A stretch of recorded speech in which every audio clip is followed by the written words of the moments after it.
Good morning बच्चों। आज मैं आपको गृह व्यवस्था के कुशल संचालन में जीवन में कौन कौन सी बाधाएं आती हैं और किस कारण से आती हैं इस बारे में बताएंगे।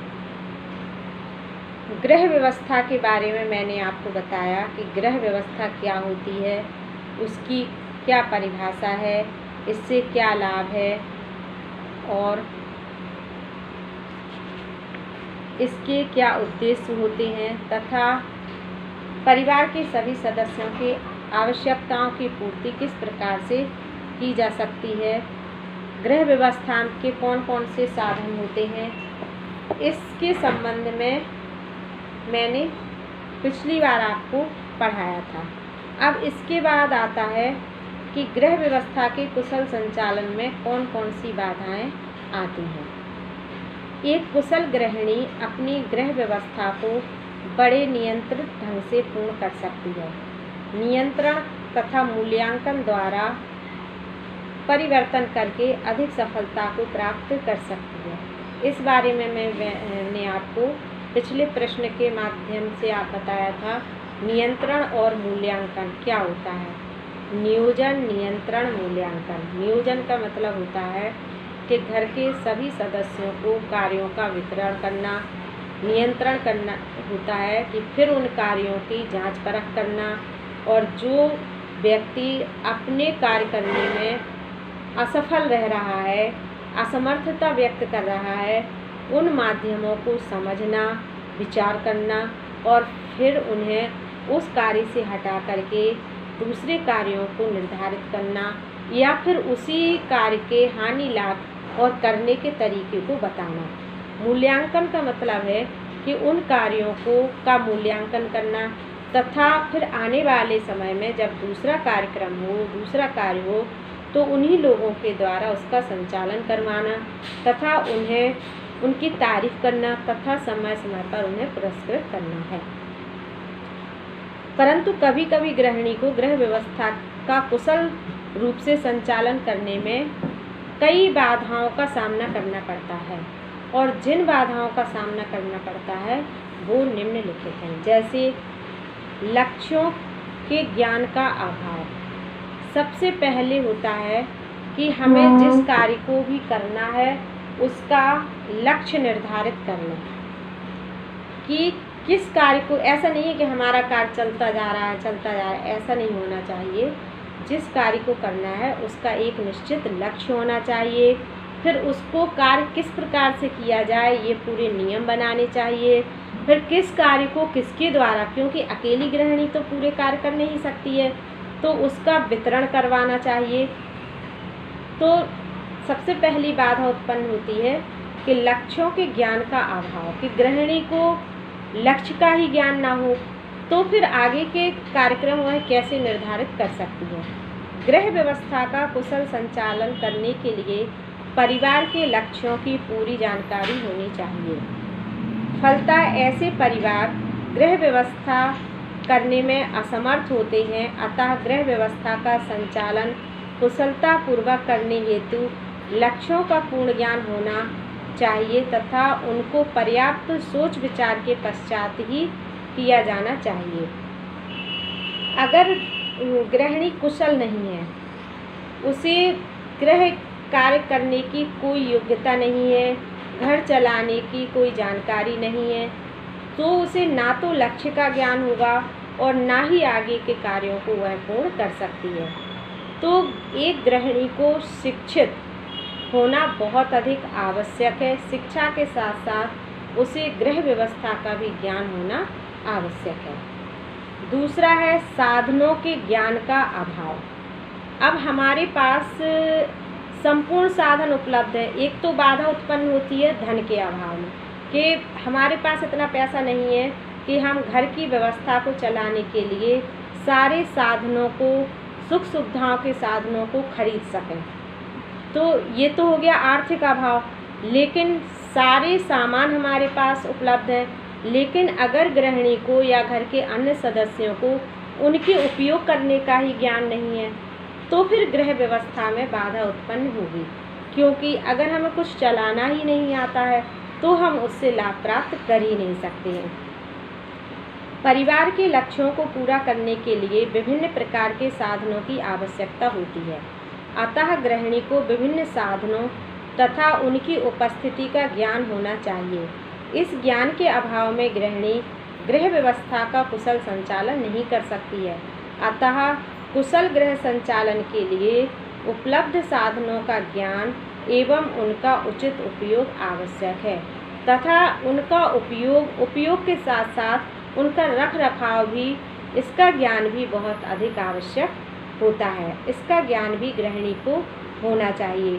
अगर उन्हें चलाना नहीं आता है, उस साधनों का प्रयोग करना नहीं आता है, उनका रख रखाव नहीं आता है, तो ये गृह व्यवस्था के संचालन में बाधा उत्पन्न कर देती है। तीसरा है समस्याओं के समाधान की अनिच्छा। कि जीवन में समस्याएं तो आती ही रहती हैं, लेकिन कई बार देखा गया है कि उन समस्याओं के मूल तथ्य को ना पहचानना कि किस कारण से ये समस्याएं आई हैं और फिर उन्हें दूर करने की पूर्ण रूप से प्रयत्न न करना, बल्कि उन्हें दबा देना, इससे भी गृह व्यवस्था में बाधा उत्पन्न होती है। गृहिणी के अपनी परिवार की समस्याओं के समाधान ढूंढने में इच्छुक न होने के कारण गृह व्यवस्था के कुशल संचालन में बाधा उत्पन्न होती है। गृह व्यवस्था के कुशल संचालन के समय पर उत्पन्न होने वाली विभिन्न समस्याओं का हल भी परिवार को स्वयं ही करना होता है और एक कुशल गृहिणी इस समस्या का हल ढूंढ लेती है कि ये समस्याएं हमारे परिवार में किस कारण से आ रही हैं और फिर उन्हें दूर कैसे किया जा सकता है। अगर गृहिणी कुशल है तो इस बात को समझ सकती है और उन समस्याओं को दूर करने का प्रयत्न कर सकती है। विभिन्न परिवारों के विभिन्न लक्ष्य एवं साधन होते हैं तथा उनके गृह व्यवस्था के संचालन में उत्पन्न होने वाली समस्याएं भी अलग अलग होती हैं। ऐसा नहीं है कि पारिवारिक समस्याएं लगभग समान रूप से होती हैं, लेकिन ये जरूरी नहीं है कि वो उत्पन्न क्यों हुई, इसका कारण सिर्फ एक ही हो। इसका कारण अलग अलग होता है, क्योंकि परिवार की मानसिक समस्याएं, सोच विचार, रहन सहन, आर्थिक स्थिति अलग अलग होती है, इसलिए समस्या उत्पन्न होने के कारण भी अलग अलग ही होते हैं। अतः उनके समाधानों को भली भांति एक कुशल गृहिणी ही समझ सकती है। अतः गृहिणी को गृह व्यवस्था की समस्याओं के हल हेतु सदैव तत्पर रहना चाहिए। इसके साथ साथ गृहिणी को विशेषज्ञों से परामर्श भी कर लेना चाहिए। अगर घर में कोई समस्या आती है तो निश्चित रूप से अपने बड़े बुजुर्गों से सलाह लेनी चाहिए कि ये समस्या हमारे परिवार में किस कारण से आई है और इसका समाधान क्या हो सकता है। ये हमारे जो अनुभवी बुजुर्ग होते हैं, अनुभवी होते हैं, वो निश्चित रूप से हमारी समस्याओं को भी समझेंगे कि क्यों उत्पन्न हुई हैं और उसे दूर करने का साधन भी, माध्यम भी वो बताएंगे और उनका सम्मान भी बना रहेगा। तो इस कारण से समय समय पर उनसे सलाह अवश्य लेनी चाहिए। निर्णयों के लिए ज्ञान का अभाव। अब आता है कहीं कहीं पर, जैसे हमने देखा कि इस व्यक्ति से हमें अधिक लाभ है या इस व्यक्ति से हमें अधिक जुड़ाव है, अधिक प्रसन्नता है, तो अगर वो गलतियां भी करता है तो हम बिना सोचे विचारे उसकी तारीफ़ करने लगते हैं, और जो अगला इंसान है वो हमें पसंद नहीं है, वो हमें अच्छा नहीं लगता है या वो हमारी कमी बताता है, तो हम उसके किसी भी कार्य को ध्यान नहीं देते हैं। वो अच्छा कार्य भी कर रहा हो फिर भी हम उसकी प्रशंसा नहीं करते हैं। इससे भी हमारे परिवार में समस्याएं उत्पन्न होती हैं और हम निर्णय नहीं ले पाते हैं, वास्तव में सही निर्णय नहीं ले पाते हैं, और जब सही निर्णय नहीं ले पाते हैं तो परिवार में कलह का वातावरण बन जाता है। गृह व्यवस्था संबंधी विभिन्न जटिल समस्याओं के समाधान के लिए गृहिणी में स्वयं निर्णय लेने की क्षमता होनी चाहिए तथा उनके समाधान हेतु पूर्ण ज्ञान का भी होना आवश्यक होता है। इस उद्देश्य से गृहिणी को विषय पर उपलब्ध साहित्य को पढ़ना चाहिए तथा विशेषज्ञों से परामर्श लेना चाहिए। इसके विशेषज्ञ सबसे सही घर के अनुभवी और ज्ञानी लोग ही होते हैं। तो इस प्रकार से गृहिणी को भी अपनी गलतियों का आभास होना चाहिए, गलतियों का ज्ञान होना चाहिए कि अगर हम किसी का तिरस्कार और किसी की तारीफ बराबर करते रहें तो निश्चित रूप से एक दिन ऐसा आएगा कि घर में कलह का वातावरण उत्पन्न हो जाएगा। अगला है व्यवस्थापन प्रक्रिया का ज्ञान का अभाव। व्यवस्थापन प्रक्रिया कि किस प्रकार से घर की व्यवस्था की जाए, इसका ज्ञान अगर गृहिणी को नहीं है तो घर की व्यवस्था सही नहीं हो सकती है। और जब घर की व्यवस्था, गृह की व्यवस्था सही नहीं हो सकती है तो निश्चित रूप से परिवार में परेशानियां उत्पन्न होंगी और काम समय पर तथा सफलतापूर्वक पूर्ण नहीं हो सकता है। गृह व्यवस्था का संचालन कुशलतापूर्वक तभी हो सकता है जब गृहिणी को व्यवस्थापन प्रक्रिया के विभिन्न चरणों का पूरा ज्ञान हो, अर्थात उसे यह मालूम हो कि गृह की प्रत्येक वस्तु किस प्रकार और किस स्थान पर रखनी चाहिए जिससे गृह सुव्यवस्थित लगे। परिवार के लिए विभिन्न योजनाओं का बनाना, व्यर्थ होना आदि उनकी व्यवस्था का संचालन भली भांति हो, इसका भी पूर्ण ज्ञान गृहिणी को होना चाहिए। अतः गृहिणी को व्यवस्थापन प्रक्रिया के विभिन्न चरणों का ज्ञान होना आवश्यक है कि किन किन चरणों के माध्यमों से हम घर की व्यवस्था कर सकते हैं और किससे किस कार्य को हमें करवाना चाहिए जिससे हमारा घर सुव्यवस्थित और सुचारू रूप से चलता रहे। ध्यान रहे, यदि कोई गृहिणी उपरोक्त बाधाओं को दूर करने में समर्थ हो पाती है तभी उसे कुशल एवं गुणवान गृहिणी कहा जाएगा। एक कुशल गृहिणी तभी मानी जाती है जब उसे गृह व्यवस्था का पूरा ज्ञान हो, नियोजन, नियंत्रण, मूल्यांकन का पूरा ज्ञान हो और सबसे बड़ी बात है कि उसमें न्याय करने की क्षमता हो।